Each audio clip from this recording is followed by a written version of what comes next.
guys, so this is Thanksgiving week. I'm so excited. I love the holidays at the end of the year, and Thanksgiving is such a great time to spend with friends and family.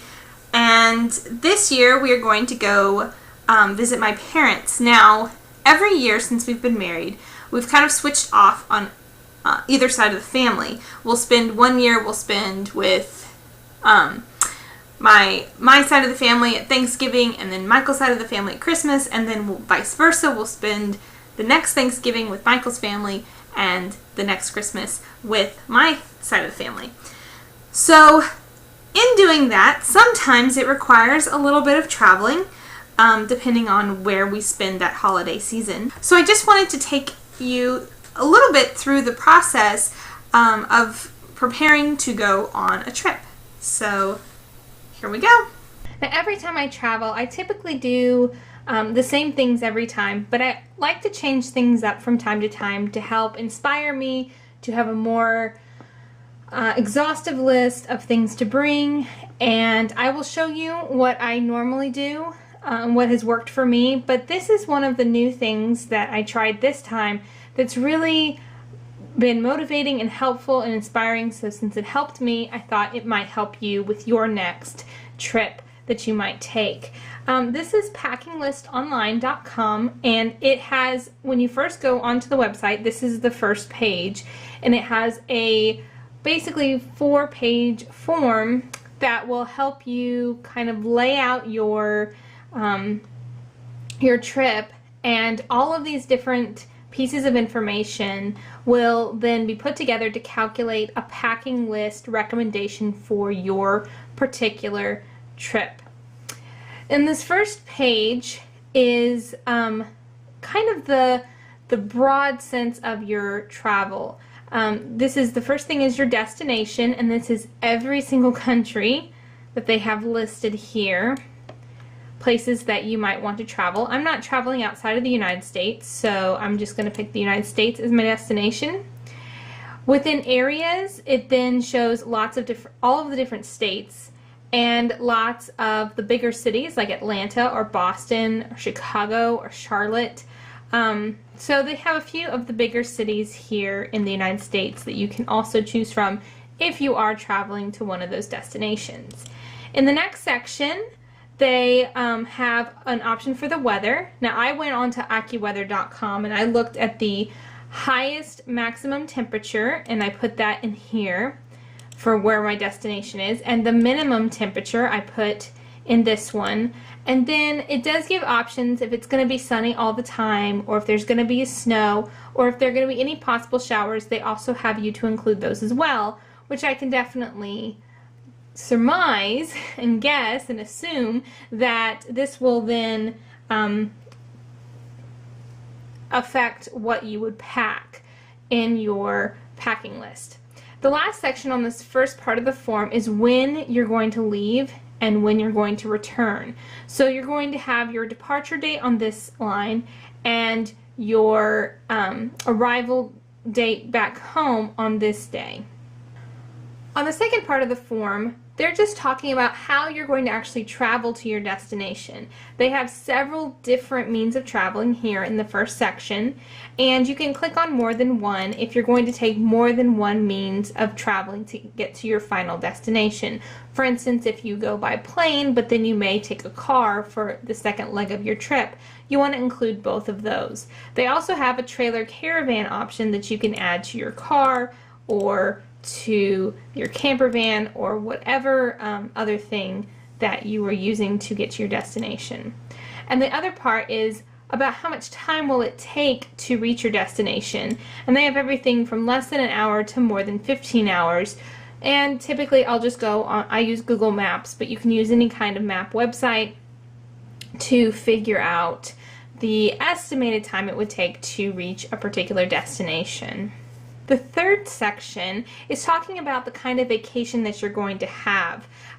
What kind of trip is this? Now, they don't include a family trip where you're going to go visit family.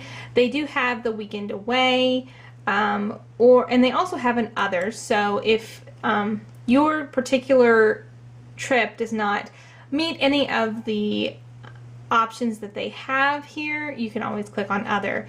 They also have activities, things that you might be doing on this trip. You know, if you are going to go on a cruise, which they have that option up here under travel type, you may also go snorkeling, or you may go jungle trekking, or canoeing, or climbing, all these different things. So you just check each of the things that you might be doing on your vacation. Down here they have vehicles. This is a little bit different from the vehicle you're going to use to travel. This may be vehicles that you'll actually use while you are at your destination. In this particular situation, we would have our own car, but you may in your destination have a rental car or a camper or a bicycle that you might rent while you are on vacation, and you want to include those in this section. And then of course the last part is the accommodations. They don't, like I said, have a, you know, visiting family option, but they do have accommodations with friends, and I would surmise that that's basically the same thing as with family. You're basically staying in someone's home. And then the final section is about who you're packing for. Now in our particular family, we have 2 people. We have both myself and my husband, so I would put 1 male and 1 female. We also have 2 dogs. Now we don't always take our dogs with us on travel, but sometimes we do. So if we do, then we would include our dogs here. Now they also have the year of birth for for your traveling companions and for yourself. They don't do infant ages. The latest year they have is 2007, which would be about 6 years old. So they do include children, but maybe not infants. I don't really know why they do that on this website, but it is something to keep in mind. You may want to go to another website if you're trying to prepare for a trip with very young children. And this last section is about how much will you take. Are you a heavy packer, an average packer, or a light packer?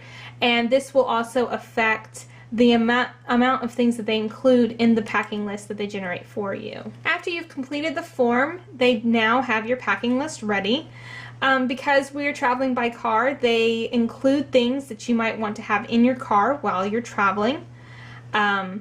Anything from snacks to maybe a book while you're reading, or I like the waste bag for in the car, like a trash bag to keep all of the trash collected together. They also, it's a very exhaustive list. So they include things like cash and bank cards. They also include driver's license and different things, travel documents you may need. Your clothes, they aren't as exhaustive with clothes. They don't go into great detail, but they do include pretty much all the basics that you might need on your trip.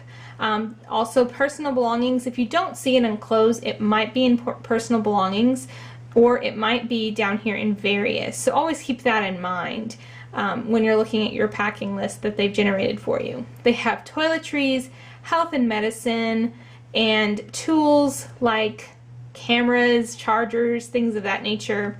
They also include things like kitchens and food and different things that you might want to bring with you when you're going to visit someone else's home. Now I probably don't want to include the kitchen or food items within my own packing.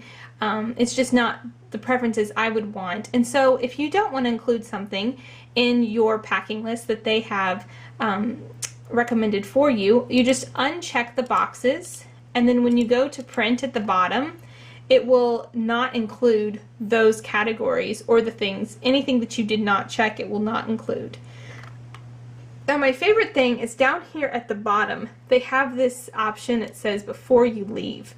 And it has all of these different things that you may need to do before you leave for your trip. Things like organizing mail collection, turning the heat down, taking the garbage out, watering your plants. And I really like this because I've never seen that on any kind of packing list generator online. I've never seen one before. So this really impressed me, and I definitely included it in my own personal packing list, which I'm going to show you right now. So this is the type of packing list that I typically will use when packing, and I've done this for a couple of years now and really works well for me and my absent-minded problems. Basically, I have everything listed that I'm going to bring. I use the categories from Packing List Online because I really liked the way that those categories were generated. And I have these 3 columns here. The first one is prep, then the second one is pack, and the third one is back. And for prepping, this is having these things ready to pack. Once I have something, like for instance, if I've bought all the drinks that we're going to take with us on our trip, then I'll put them in generally the guest room, which is where I do most of my packing. And once they get into the guest room, they will not leave the guest room until they are in their appropriate package or luggage or bag. So once they go into the guest room, I'll check them off here. Once they're packed and put into the car, I check them off here. And then back is the very most important column for me. The back is when I'm leaving the place where I'm visiting. I'm leaving my destination to return back home.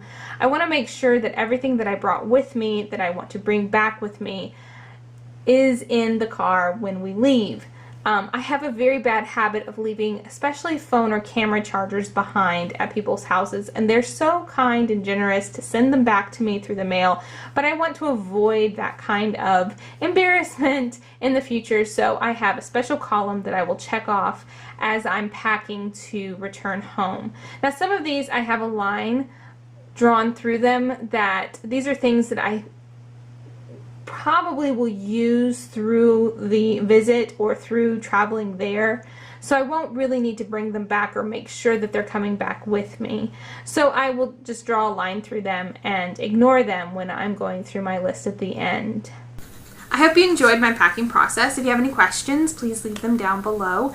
Otherwise, do you have any special things that you do when you're packing for a trip or anything like that? You can share this with me down below as well.